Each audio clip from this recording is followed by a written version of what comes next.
Ladies and gents, welcome. How are you doing? Great news today. This is going to be a piece of comedy genius, this video. And it's not going to be down to my superb delivery. No, it's because we're going to be reading Guardian headlines. After reading this viral tweet today and realising that it is an endless well of comedy gold, which requires almost no effort from me. From Basil on X, in honour of The Guardian announcing it was leaving X, I thought it was the right time to look back on some of their classic headlines. Feel free to add your own. Now, as you might expect, some of these are unintentional hilarity, side-splitting hilarity. Some of these headlines could never be bettered by legendary satirists. In fact, if you just go back 10 years, they are indistinguishable from satire. It's the type of stuff you would have seen on Brass Eye, or In the Thick of It, or something like that, and you'd just split your sides laughing at it. But what I think we should do is, I think we could do the public a real favour here by having the intelligence services read through all of these Guardian headlines, find out who wrote them, and then save us all time and money and institutionalise the lot of them. Right, the people who wrote these headlines should be locked in a small room with rubber wallpaper, in a straitjacket, living off a diet of mashed banana and medicine for the rest of their days. So sit back and relax as we go on a tour de force of, well, I'll do a top 10, shall I? Stay tuned.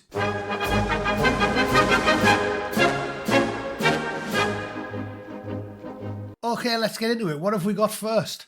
Is it okay for scientists to weep over climate change? No, it's not. When a professional scientist is enthralled to his emotions, you know what I mean? These are supposed to be learned people. And when they're crying over the findings and behaving not like empiricists, but like histrionic teenage lesbians, the time has come for them to leave the profession. Just walk away. Resign your seat on the Royal Society and go and work for the Cats Protection League. Yeah, go and work in a Cats Protection League charity shop. That'll do you. Dye your hair pink, fire a coach ball through your tongue, and go and work somewhere where you'll be appreciated. Alright? Nice one. The budget should be less macho. How about it, boys? From Ann Perkins. No, you're alright. I'll knock you back. The budget involves things like the military, which are essential for national defence, and if we make it less macho and replace, dog gunners with people that stroke ceremonial goats. Do you know what I mean? Where are we going to be? Like, you get engaged by the Taliban when you're in Afghanistan and they're like, quick, send for the goat man, and he runs forward with some incense and a ceremonial goat with some beads around his neck. Okay, you've talked us into it. We'll go and do some poetry recitals instead. No, you deal with people like that? People that subscribe to Bronze Age ideologies and treat women worse than rats. I mean, there's an obvious one, Anne. You lot have got a blind spot for the followers of one very specific religion, haven't you? And you talk about feminism, but they treat women, well, like Borat says, in my country, a man, a horse, a dog, a rat, a woman. They're the people you guys defend. Weird. It's a mad blind spot that I've never fully understood. But no, let's not make the budget less macho. Let's make it more macho and put a bit more money into the military so we can deal with people that want to do things that are decidedly anti-feminist, like, I don't know, stab young girls in the face when they're trying to attend a Taylor Swift dance class. Right? In fact, I'd posit that I'm a better feminist than you are, because if I was in charge, little girls wouldn't be getting knifed. All right? Easy. Oh yeah, and FGM would be banned, right? There's another one. And 12-year-olds wouldn't be forced to nosh off hate preachers and married off to pensioners. So I'm a feminist, you aren't. Oh God, another one. Is everyone that works for The Guardian a lunatic? Stop calling women girls. It's either patronising or sexually suggestive. Hannah Jane Parkinson. Well, looking at the average woman that works for The Guardian, there's no way you could say anything that would make it sexually suggestive, because every single one of them has a face like a half-chewed Highland toffee. They are the most gopping bunch of creatures you'll ever gaze upon in your entire life, which is why they seem to be obsessed with sex and sexuality. They all sound like perverts, don't they? And do you know why that is? Because someone like Hannah Jane Parkinson has got a fanny like a stale scone. It's as dry as a quip from Mother Teresa. That's why they're obsessed with sex, and that's why they're all perverts. So don't listen to them. Yeah, just a thought. Barbecue is an American tradition of enslaved Africans and Native Americans. Brilliant. Monster trucks equals one bollocked Austrian dictator. It doesn't. It's got nothing to do with that, has it? The traditional holiday cookout has its roots in slavery. Of course it does. Of course it does. And if you like chicken McNuggets, you're a proponent of genocide. It's just commie gibberish and everybody knows it. What straight men don't understand about lesbians. There's plenty we don't understand. Julie Bindle, I actually quite like. I've listened to some of her conversations with The Spectator, and she's not as daft as most. This I could possibly understand. If I read the actual article, there may be some logic to it, because hands up, I'm a straight man and I don't understand women in general. Doesn't matter whether it's a straight woman, a bisexual, although no, they don't really exist, do they? A lesbian woman. I don't understand any of them. So that one I'll at least give her half a point for. Although I will say one thing I really don't understand is, if you're not into blokes, why do you use a strap-on? I don't get it. You're either into the pork sword or you aren't. Make your mind up, all right? And if you don't like it, stick to scissoring. Just my 2 cents as a straight man with no knowledge of the subject, okay? Can foie gras ever be ethical? This is brilliant, because this is exactly what you'd expect from The Guardian, isn't it? They love to talk a good game. What this bloke really means is, I want to eat foie gras and somehow not be hypocritical. But you are hypocritical, because you woke. You exude hypocrisy by the bucketful. They're the most hypocritical people on earth. Why are they called champagne socialists? Why are they all upper crust or upper middle class? They love talking about climate change and ethics and morality, but they have a total inability to practice what they preach. The people who gob off about eating meat and climate change can usually be found on a private jet, eating fillet steak, getting a chew off a sex-trafficked 12-year-old. These are the people that lecture you, that work for The Guardian. No, it can't. It can't really, because it involves inherent cruelty, making it, and everybody knows it. And I'm not some type of pinko hippie, but that's just a fact. I don't even think it should be banned, to be honest. I'm a libertarian, and I think a goose is definitely lower in the pecking order than, a small child at a Taylor Swift dance class. But at the end of the day, own it if you want to eat it. Don't lecture everybody else about how much of a good person you are. I love the animals and I love the planet, while snorting foie gras and flying on a private jet 12 times a year. These people are beyond deranged, and they're the living embodiment of hypocrisy. So don't be like them. My toddler is a vegan. What's the problem? I'll tell you a problem. Not exactly a professional nutritionist, but I haven't got a head full of fresh air like you. So I know a little bit about the subject. Depriving growing children of vital nutrients that are obtained through meat, dairy, and a balanced diet is extremely cruel and has long-lasting health implications. If you don't let your toddler have meat and dairy and a balanced diet, she's just existing off carrots, then she'll grow up to look like Stephen Hawking. She'll be like Mr. Glass off Unbreakable. She'll fall off the climbing frame and every bone in her body will shatter.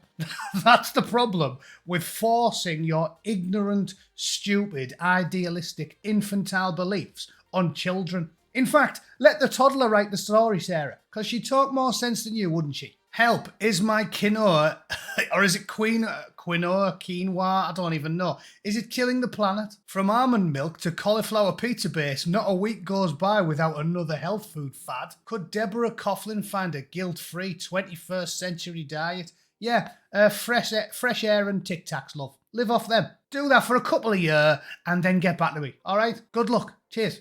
Cheers. Oh, here's another one, look. Quinoa, good, evil, or just really complicated. They're obsessed with this stuff. There's another one. Can vegans stomach the unpalatable truth about quinoa? Okay, seeing as they're obsessed with it, I will address it seriously.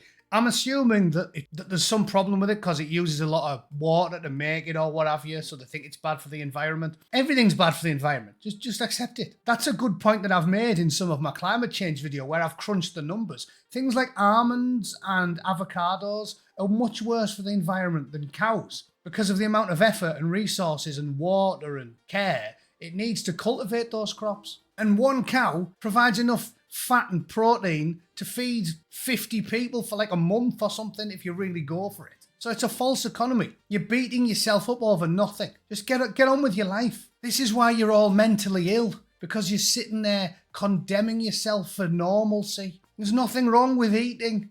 Okay, you need to do it or you expire. Granted, the average Guardian journalist could probably do with losing 10 or 15 clem. You know, have you seen the clip of him? In fact, I'll throw you a picture of my favourite headline, one which I found, and I will share at the end of the video. I'll show you the average one. She's got a head like a recycling bin. More chins than the Chinese phone book. So yeah, they could do with eating a bit less, but there's no need to feel guilt about it. Don't worry, all right? I'm looking after your mental health. Teaching my daughter to cook does not make me a bad feminist. Jessica Valenti. Jessica Valenti is definitely a few sandwiches short of a picnic. Honestly, I've read loads of her headlines over the years. She's a raving lunatic. There's a light on, but there's no one on. Okay, there's a lift, but it definitely doesn't go all the way to the top. She is completely off her tits, and everything she writes is commie gibberish. So there's no need to, explore this one too much. Suffice it to say, teaching your daughter to do useful things is what we used to call good parenting. And the fact that you're beating yourself up over something this basic explains why all the kids you raise end up going mental with a meat cleaver following an election they don't like. Because that happened yesterday. I was going to cover it, but I haven't got the time. What can I say about that one? Is it really gay if you go to a gay nightclub and strip completely naked and lube up, get daisy chained around the dance floor by 25 blokes and then jizzed all over and locked in a gimp box for 12 hours? Yeah, it is, Zach, yeah. I don't make the rules, mate. No. When the world was sane, you wouldn't even ask such a daft question, would you? Anyway, I'll be here all day because some of these are bangers. Let's cover my favourite one to end with, shall we? My personal favourite. I stopped going to the gym because of Trump. Now I can't open jars, by Bridget Delaney. Fantastic. It's his fault you're a fat knacker, yeah? And you shouldn't be opening jars. Opening jars is what causes the problem. That's why you've got high cholesterol. Stop opening jars and go back to the gym, Bridget. I think I covered this one about 4 years ago or something, and I did my homework on Bridget Delaney, and I remember she was a bog standard anywhere. She was proper posh. She's got this bio where she's bragging, I studied in Yale, and then I went to Sydney, and then I went to Rome, and then I spent a year in Paris, and then I went to Yorkshire, and now I live in Oslo, and yes, I'm an insufferably woke shit for brains. That's what you are. That's unbelievable. You'd think it was satire. It isn't.